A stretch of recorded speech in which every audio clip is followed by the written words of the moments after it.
Hello viewers, today we will discuss question answer of chapter 6, The Helpful Young Man. Question number 1.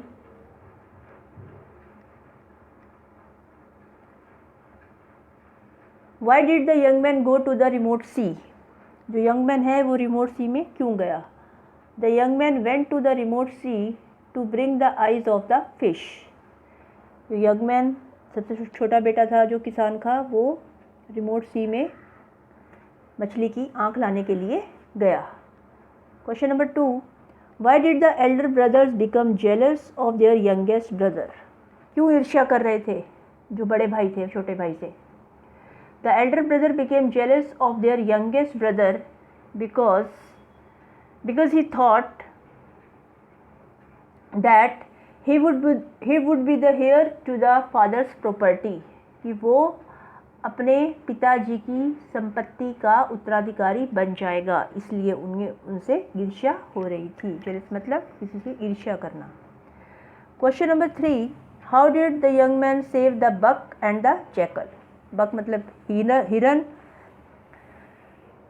Young man ने बक और jackal को कैसे बचाया? The young man save the buck's life by hiding him inside the ditch and covering him with leaves. उसने हिरन को एक गहरे खड्डे में छुपा दिया और ऊपर से उसे पत्तों से कवर कर दिया. And he also save the jackal from the hunters, और उसने शिकारियों से भी जैकल को बचाया. जैकल को किससे बचाया? शिकारियों से, जो शिकारी थे. Question 4. What proclamation had the princess of the strange palace made? Proclamation मतलब घोषणा. प्रिंसेस का जो अद्भुत महल था उसमें क्या घोषणा थी? She had proclaimed that she would marry the man who could evade his reflection in the magic mirror. उसने घोषणा की थी कि वह उस इंसान से शादी करेगी, उस व्यक्ति से शादी करेगी जो उसके मैजिक मिरर में ट्रेस नहीं होगा. ठीक है, क्योंकि वो मैजिक मिरर की सहायता से देख लेती थी ना कि कौन सा पर्सन कहाँ छुपा हुआ है, तो जो बच जाएगा वो उसके साथ शादी कर लेगी. Second last question is how did the 3 animals, the fish, the buck and the jackal repay the kindness of the young man? कैसे उन्होंने उसकी दया का उपकार कर चुकाया. All the 3 animals repaid the kindness of the young man by: fish hid the young man in its stomach and went deep into the sea. मछली ने क्या किया? यंग मैन को अपने पेट में छुपा लिया और गहरे समुद्र में चली गई. अब देखिए यहाँ पर फिश फिक्स नहीं है कि वो मेल है या फीमेल है. ठीक है, इसलिए यहाँ पर हमने हाइड यूज़ किया है. हमने यहाँ पर वर्ड हाइड यूज़ किया है. Second, the buck allowed him to sit on his horns and took him to the remote hills. और बक ने क्या किया? उसे अपने सींगों पर बिछाकर वो पहाड़ियों में ले गया.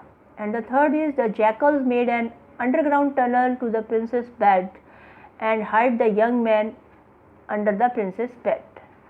अब जो जैकल से उन्होंने क्या किया? एक सुरंग खोदी राजकुमारी के बेड से, जहाँ पर वो बेड के नीचे सोया था, वहाँ से लेकर बाहर जहाँ पर निकलना था उसे, और इस तरह से उसने उनकी हेल्प की. Last question is how did the young man finally conquer the princess? और जो यंग मैन था उसने राजकुमारी को कैसे हराया या कैसे उस पर विजय प्राप्त की? At last the young man, या hid himself आएगा, hid, HID, hid himself under the princess bed. She could not trace him. She smashed the mirror and accepted her defeat. Then she finally agreed to marry the young man.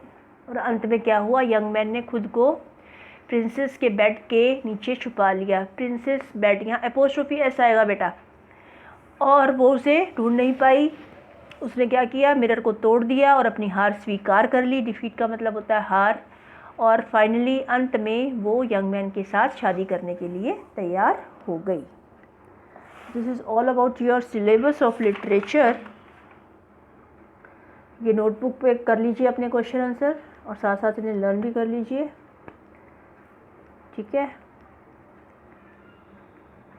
Thank you.